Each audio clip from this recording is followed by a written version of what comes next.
ಗುರುಪುರ ಫಲ್ಗುನಿ ನದಿ ತಟದಲ್ಲಿ ಕಂಗೊಳಿಸ್ತಾ ಇದೆ ಶ್ರೀ ಗುರು ಮಹಾಕಾಲೇಶ್ವರನ ಬೃಹತ್ ಏಕಶಿಲಾಮೂರ್ತಿ. ಪಂಚಕಲ್ಯಾಣಯುಕ್ತವಾದ ಬ್ರಹ್ಮಕಲಶ ಮಹೋತ್ಸವಕ್ಕೆ ಸಜ್ಜಾಗಿ ನಿಂತಿದೆ ಈ ಸಾನ್ನಿಧ್ಯ.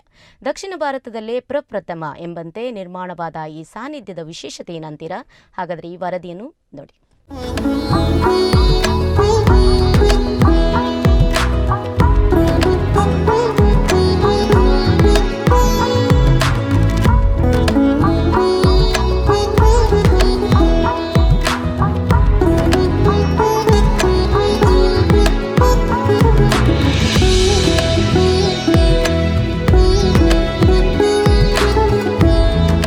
ದಕ್ಷಿಣ ಭಾರತದಲ್ಲೇ ಪ್ರಪ್ರಥಮವಾದ ಶ್ರೀ ಗುರು ಮಹಾಕಾಲೇಶ್ವರ ದೇವರ ಬೃಹತ್ ಏಕಶಿಲಾಮೂರ್ತಿಯುಳ್ಳ ಮಹಾನ್ ಸಾನ್ನಿಧ್ಯವು ಗುರುಪುರ ಫಲ್ಗುನಿ ನದಿ ತಟದಲ್ಲಿ ಕಂಗೊಳಿಸ್ತಾ ಇದೆ.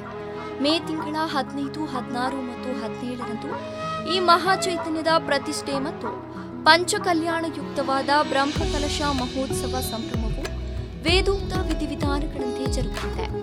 ಶ್ರೀ ಗುರು ಮಹಾಕಾಲೇಶ್ವರ ದೇವರ ಮೂರ್ತಿಗೆ ಕೈಯಾರ ಕಲಶಾಭಿಷೇಕ ಮಾಡುವ ಅವಕಾಶ ಎಲ್ಲರಿಗೂ ದೊರಕಿದ್ದು, ಜಾತಿ ಪಂಥ ಲಿಂಗ ಭೇದವಿಲ್ಲದೆ ಎಲ್ಲರೂ ಕ್ಷೇತ್ರ ನಿರ್ಣಯಿಸಿದ ನಿಯಮ ಪ್ರಕಾರ ಭಕ್ತಿ ಮತ್ತು ಶ್ರದ್ಧಾಪೂರ್ವಕವಾಗಿ ಈ ದೇವತಾ ಕಾರ್ಯದಲ್ಲಿ ಭಾಗವಹಿಸಬಹುದಾಗಿದೆ. ಈ ದೇವಸ್ಥಾನದಲ್ಲಿ ಸ್ನಾನ ಘಟಕ, ಧ್ಯಾನ ಕೇಂದ್ರ ಕೂಡ ಇದ್ದು ವಸತಿ ಗೃಹದ ನಿರ್ಮಾಣವಾಗಿದೆ. ಪುರಾತನ ಕಾಲದ ತೀರ್ಥಭಾವಿ ಕೂಡ ಇದೆ. ಬಡ ಕುಟುಂಬಗಳಿಗೆ ಮದುವೆ ಕಾರ್ಯಕ್ರಮಗಳಿಗೆ ಉಚಿತವಾಗಿ ಸಭಾಂಗಣ ನೀಡಲು ನಿರ್ಧರಿಸಿದ್ದಾರೆ. ಇಲ್ಲಿ ಕಲಶ ಸ್ನಾನದ ವ್ಯವಸ್ಥೆಯೂ ಕೂಡ ಇರಲಿದೆ ಎಂದು ಬ್ರಹ್ಮಕಲಶ ಸಮಿತಿ ಅಧ್ಯಕ್ಷ ನಳಿನ್ ಕುಮಾರ್ ಕಟೀಲ್ ಮಾಹಿತಿಯನ್ನ ನೀಡಿದ್ದಾರೆ. ದೇಶದಲ್ಲೇ ಅತಿ ದೊಡ್ಡದಾಗಿರ್ತಕ್ಕಂತಹ ಶಿವನ ವಿಗ್ರಹ, ಮಹಾಕಾಳನ ವಿಗ್ರಹ ನಿರ್ಮಾಣ ಇಲ್ಲಿ ಆಗಿದೆ. ಬೇರೆ ಬೇರೆ ಕಡೆ ನಾವು ಶಿವ ವಿಗ್ರಹಗಳಿದ್ದಾವೆ. ಉದಾಹರಣೆಗೆ ಮುರುಡೇಶ್ವರದಲ್ಲಿದೆ, ಜಗ್ಗಿ ಸ್ವಾಮಿ ಅವ್ರದ್ದು ಕೊಯಮತ್ತೂರಲ್ಲಿದೆ, ಚಿಕ್ಕಬಳ್ಳಾಪುರದಲ್ಲಿದೆ. ಆದರೆ ಆ ಎಲ್ಲ ವಿಗ್ರಹಗಳು ಕೂತ ಭಂಗಿ ಅಥವಾ ತಪಸ್ಸಿನ ಭಂಗಿ ಬೇರೆ ಬೇರೆ ಭಂಗಿಯಲ್ಲಿದ್ದಾವೆ. ನೇರವಾಗಿ ಮಹಾಕಾಳ ನಿಂತಿರ್ತಕ್ಕಂಥ ಭಂಗಿಯಲ್ಲಿ ಏಕಶಿಲ ವಿಗ್ರಹ ಅದು ಇವತ್ತು ಗುರುಪುರದಲ್ಲಿ ವರ್ಧಮಾನ್ ಶೆಟ್ಟಿಯವರ ನೇತೃತ್ವದಲ್ಲಿ ಪೂಜ್ಯ ನಿತ್ಯಾನಂದರ ಮಾರ್ಗದರ್ಶನದಲ್ಲಿ ಸ್ಥಾಪಿಸಲ್ಪಟ್ಟಿದೆ. ಮುಂದಿನ ದಿನಗಳಲ್ಲಿ ಇಲ್ಲಿ ಬರತಕ್ಕಂಥ ಭಕ್ತರಿಗೆ ಒಂದು ಸ್ನಾನಘಟ್ಟದ ವ್ಯವಸ್ಥೆ ಆಗಿದೆ. ಭಾಳ ಸುಂದರವಾಗಿರ್ತಕ್ಕಂಥ ಫಲ್ಗುನಿ ನದಿಯಲ್ಲಿ ಸ್ನಾನಘಟ್ಟಗಳನ್ನು ಮಾಡಿ ಅದಕ್ಕೆ ಬೇಕಾಗಿರ್ತಕ್ಕಂಥ ಎಲ್ಲ ವ್ಯವಸ್ಥೆಗಳನ್ನು ಕಲ್ಪಿಸಲಾಗಿದೆ. ಇಲ್ಲಿ ಬಂದು ಧ್ಯಾನಾಸಕ್ತರಿದ್ದರೆ ಅವರಿಗೆ ಧ್ಯಾನ ಕೇಂದ್ರದ ನಿರ್ಮಾಣ ಆಗಿದೆ. ಇದೊಂದು ಪ್ರಕೃತಿಯ ರಮಣೀಯವಾಗಿರ್ತಕ್ಕಂಥ ಕ್ಷೇತ್ರದ ಮಧ್ಯೆ ಇದೆ. ಸುಂದರವಾಗಿರ್ತಕ್ಕಂಥ ಪರಿಸರ ಇದೆ. ಇಲ್ಲಿಂದ ಪಕ್ಕದಲ್ಲೇ ಪೊಳಲಿ ರಾಜರಾಜೇಶ್ವರಿ ಕ್ಷೇತ್ರ ಇದೆ, ಮಠಗಳಿದ್ದಾವೆ, ಬೇರೆ ಬೇರೆ ದೇವಸ್ಥಾನಗಳಿದ್ದಾವೆ. ಆದರೆ ಇಲ್ಲಿ ಕೂತು ಧ್ಯಾನ ಮಾಡಿ, ಇಲ್ಲಿ ಶಿವ ಆರಾಧನೆ ಮಾಡಿ, ಸ್ನಾನಘಟ್ಟದಲ್ಲಿ ಎಲ್ಲವನ್ನು ಉಪಯೋಗ ಮಾಡಿಕೊಂಡು ಒಂದೆರಡು ದಿನ ಇರಬೇಕು ಅಂತ ಹೇಳುವವರಿಗೆ ಇಲ್ಲಿ ವಸತಿ ಗೃಹದ ನಿರ್ಮಾಣ ಆಗಿದೆ. ನಿರಂತರವಾಗಿ ಶಿವ ನೃತ್ಯ ಪ್ರಿಯನೂ ಹೌದು, ಸಂಗೀತ ಪ್ರಿಯನೂ ಹೌದು. ಹಾಗಾಗಿ ಅವನಿಗೆ ನಿರಂತರವಾಗಿರ್ತಕ್ಕಂಥ ಸಂಗೀತ ಕ್ಷೇತ್ರಗಳು ಬೇರೆ ಬೇರೆ ಕಾರ್ಯಗಳು ನಡಿಬೇಕು ಅಂತ ಹೇಳಿ ದಕ್ಷಿಣ ಅದರಲ್ಲಿ ಅದಕ್ಕೆ ಬೇಕಾಗಿರ್ತಕ್ಕಂಥ ರಂಗವೇದಿಕೆಯ ನಿರ್ಮಾಣ ಆಗಿದೆ. ಒಂದು ಸುಂದರವಾಗಿರ್ತಕ್ಕಂಥ ಹಿಂದೆ ಇದ್ದ ಪುರಾಣದಲ್ಲಿರ್ತಕ್ಕಂಥ ತೀರ್ಥಭಾವಿಯ ನಿರ್ಮಾಣ ಆಗಿದೆ.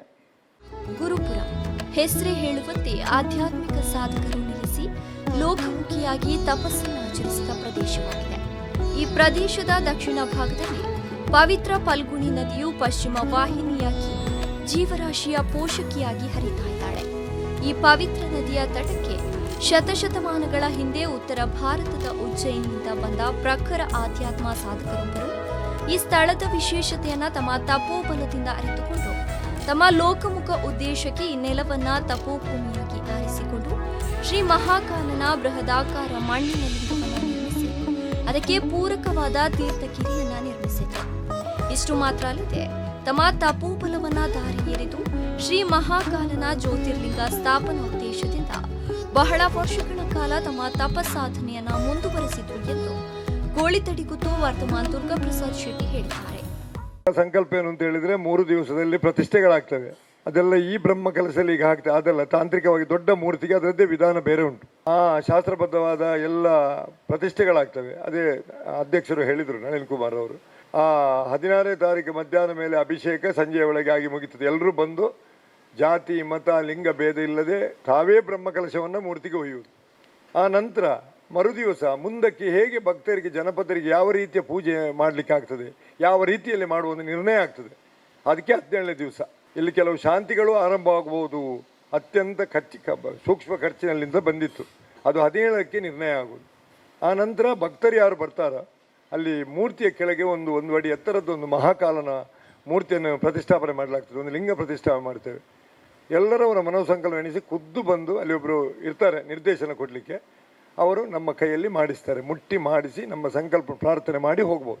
ಈ ಪೀಠವನ್ನು ಅವರೋಹಣ ಮಾಡಿ ಪೂಜೆ ಮಾಡುವವರು ಭಾರತೀಯ ವಸ್ತ್ರ ಸಂಹಿತೆಯನ್ನು ಕಡ್ಡಾಯವಾಗಿ ನಾಡಿನಿಂದ ಧಾರಣೆ ಮಾಡಬೇಕು. ಗಂಡಸರು ಲುಂಗಿ ಮತ್ತು ಶರ್ಟ್, 5 ವರ್ಷದ ಮೇಲ್ಪಟ್ಟದ ಮಕ್ಕಳಿಗೆ, ಹೆಂಗಸರಿಗೆ ಚೂಡಿದಾರ ಮತ್ತು ಸೀರೆ, ಇದು ಕಡ್ಡಾಯವಾಗಿ ಮಾಡಿದೆ.